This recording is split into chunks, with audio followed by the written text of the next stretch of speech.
Hi, my name's Tiffany Williams Needham. I am the chair of the Rockland Select Board. And today with me is Douglas Lapp, our town administrator. And we're both here today to provide a brief overview of January 25th's special town election. There's been many questions about it, and we wanted to take this opportunity to reach out and hopefully answer a number of them. Doug?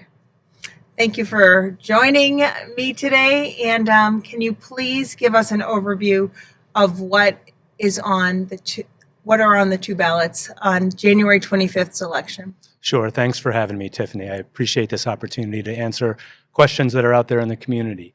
So the South Shore Regional Vocational Technical School has a proposed new building project. It would be a brand new school, and it's estimated to cost approximately $276 million in total.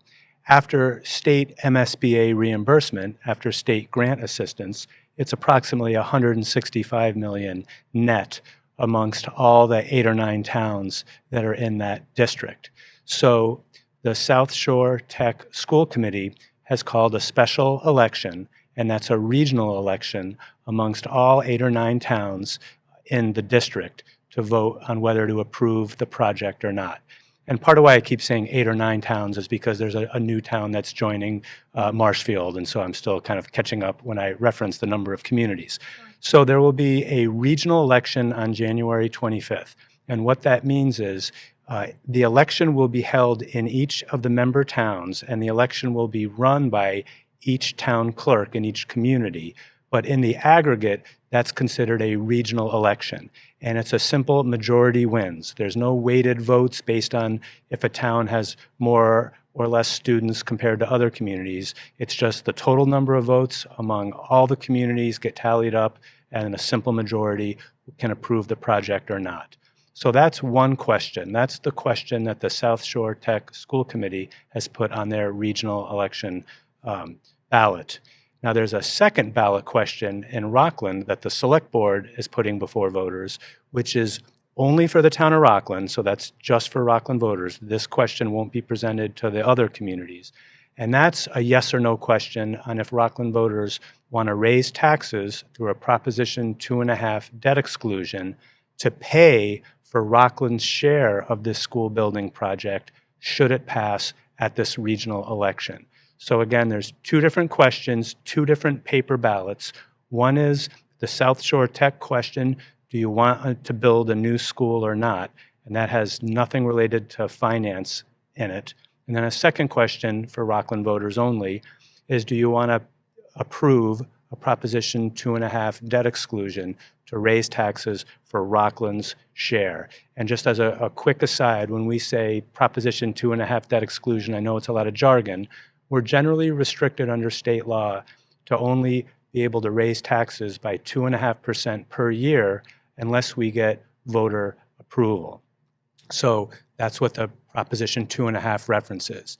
And when we say debt exclusion, debt refers to the fact that we'd be issuing bonds, a loan, borrowing to pay for our share of the debt if this project moves forward. And the word exclusion at the end, debt exclusion, refers to the fact that that voter approval means that those costs are now excluded from that Proposition 2.5 limit. So taxes go up by 2.5%, plus we'd add on whatever amount is needed to pay for our share of the debt if this project moves forward.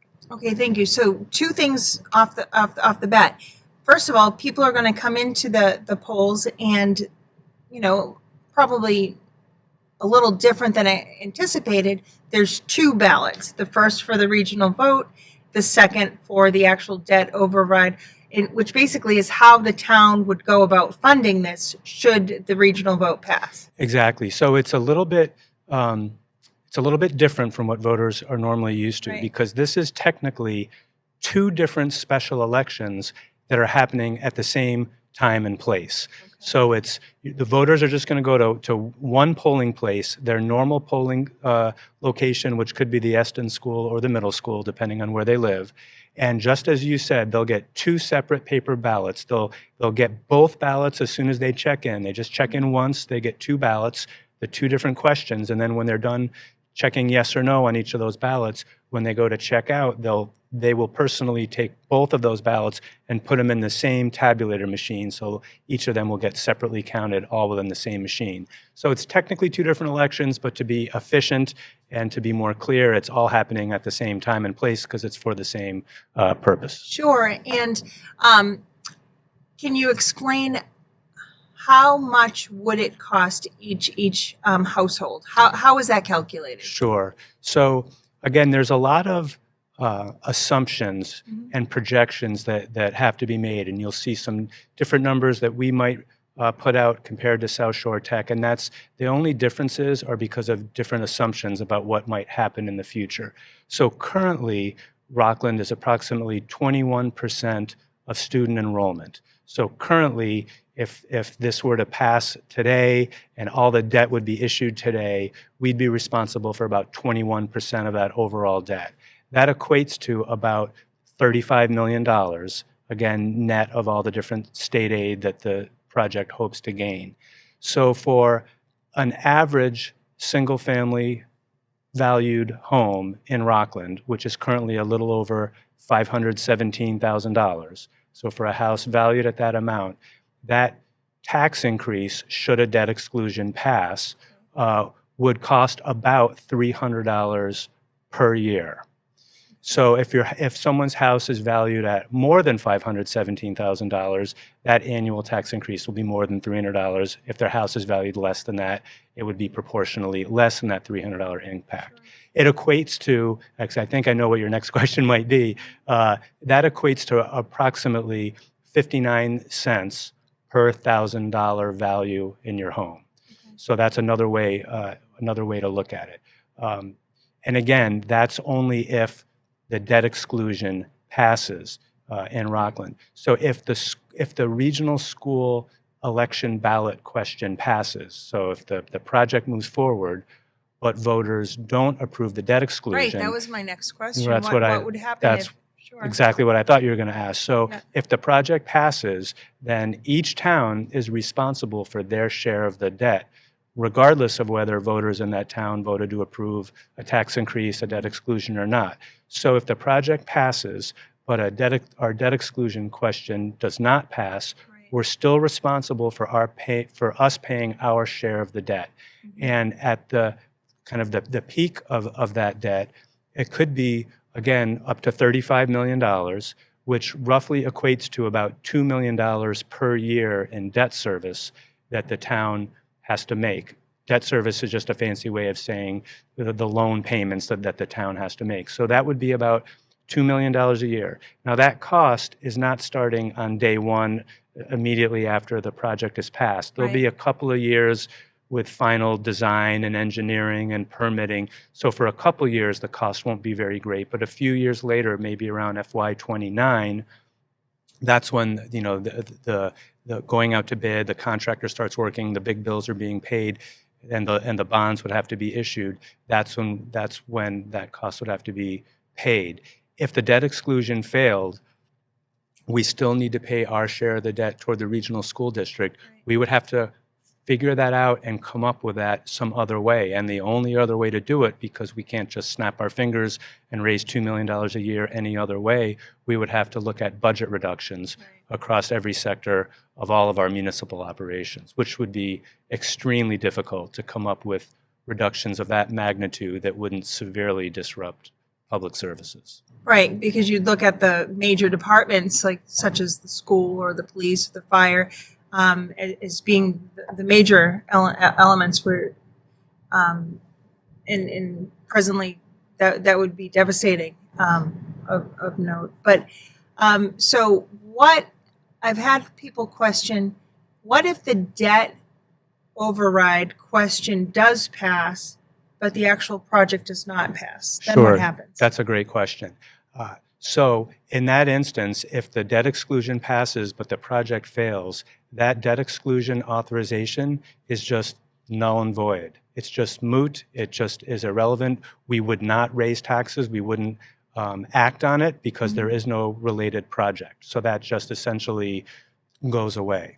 Okay. That's what would happen. And as you had said, if the overall project passes and South Shore VOTEC is going to move ahead with their new school, and Rockland passes the debt override vote to fund the project by our town's portion, there's a good chance, because of permitting and whatnot, that the taxpayers wouldn't have to begin to pay their full amount, whether it's around 300 or proportionally, as you had mentioned, the 59 cents per thousand till about 2029. So Rockland does have a little bit of time, should that move forward as well. That's absolutely right. That is true. And another good point to raise related to this, if folks look at the information we've put out on our website and social media and compare it to some of the information that South Shore Tech has put out, you'll see sometimes there can be some different assumptions. And much of the material that South Shore Tech has put out, and I understand why they do this, I'm not being critical, I just want to highlight so people understand the differences. They're often looking at future projections several years from now where they're projecting our share of enrollment to go down, mainly because other towns like Marshfield are coming in and just based on their own trends. And as our share of enrollment goes down, based on the new regional agreement that town meeting approved and the other towns approved, our proportional share of the cost of the debt will also go down. So the payments could actually go down. The payments could go down if and when our share of enrollment goes down, and per the formula, once they catch up, because it's not every year that they relook at the proportions. It's, I think, every few years. But I think the main point is that the cost could go down, but when I'm characterizing numbers to the public, I'm being very conservative, as anyone in my position should be. So I'm only looking at what we know today. And again, today, our share would be around 21%, and that total project cost based on today's numbers could be up to $35 million. That's how we get that average tax impact of $300 per year. Whereas what South Shore Tech is often referring to is they're projecting several years from now our share of enrollment will go down, and so they're projecting our cost to go down. That could very well be true, but I just want to highlight the difference, and that's why in some of our materials we both agreed on using a range of $250 to $300 a year to account for some of those different assumptions. Great. And so you've addressed, let's see, we have a vote on January 25th. It's a special election where I have two ballots. First being the South Shore VOTEC new building project, whether or not Rockland residents would want that to move forward. And the second being the debt exclusion vote on how Rockland residents, how our town would go about funding that. Is there anything else about the upcoming election that you'd like to share? Sure, maybe two things really quickly. One is hopefully every registered voter has seen one of these postcards that we recently sent out to every household that has at least one registered voter. And on the back of the card, there's two different sections. One summarizes the South Shore Tech project ballot question, and the other comment highlights the debt exclusion question. And there are two QR codes where people can scan them with their phone to bring them to the various websites for more information. So I'd encourage people to look at the postcard, click the QR codes, or just go to the town website to get more detailed information, because I think that'll definitely be helpful. I think the only other point I would make, because I know there's been some questions in the community about, why are we pushing a debt exclusion? And I want to be clear that we're not pushing or forcing anything. Only voters can approve and authorize tax increases like debt exclusions. Correct. Town administrator, select board, we can't do this unilaterally. It's up to voters. Voters will decide that. I also want to highlight that normally with regular municipal building projects like new schools or new fire stations, in addition to a ballot question to raise taxes to pay for it, we also have a town meeting vote, because that's what's required for regular municipal building projects. But this regional vocational technical school project falls under different state laws, so there's no town meeting required. Okay. So it's really important that voters understand there will not be a town meeting to discuss the project or a debt exclusion. It's only going to be decided at the ballot. And then I think the last thing I would just highlight is I know there's been questions about, well, why don't we just come up with all the budget reductions and cuts we'd have to do now. Right, in I've case, seen that on yeah, social media, and people have called as well. exactly. In case this fails, the debt exclusion Right. fails. And we're just not able to do that at this point in time. But I think it's important that voters understand that 70% of all of our tax revenue that we receive goes to the school department for their operations. Right. And over 60% of all of our municipal expenses go to school department operations. So just as you had said earlier, if we're going to be forced to look at reducing our budgets to pay for these increased costs if we don't get voter approval for a debt exclusion, just as you said, we'll have to look at all of our largest departments, Right. which is the schools, the police department, the fire department, and the highway department. And in all of those departments, of course, the major expense is personnel to be able to provide the necessary services they need. But it would really be premature for any of us to talk about potential reductions, and obviously the school committee is in charge of their budget. They'd have to speak to that. But the most responsible way to finance a project like this, given how efficient and streamlined our budgets currently are, would be to ask for voter approval on this project. And I commend the select board for doing that and having that ballot at the same time as the school project. Right. So voters have all the information they need at the same time. They know there's a project and they understand the financial implications of whether it passes or not. Right, and that was the whole idea. We didn't want voters to go in, with the decision of the South Shore VOTEC new school project without them being able to see and vote for what it would take to fund it. So this way, Exactly. we're able to explain both.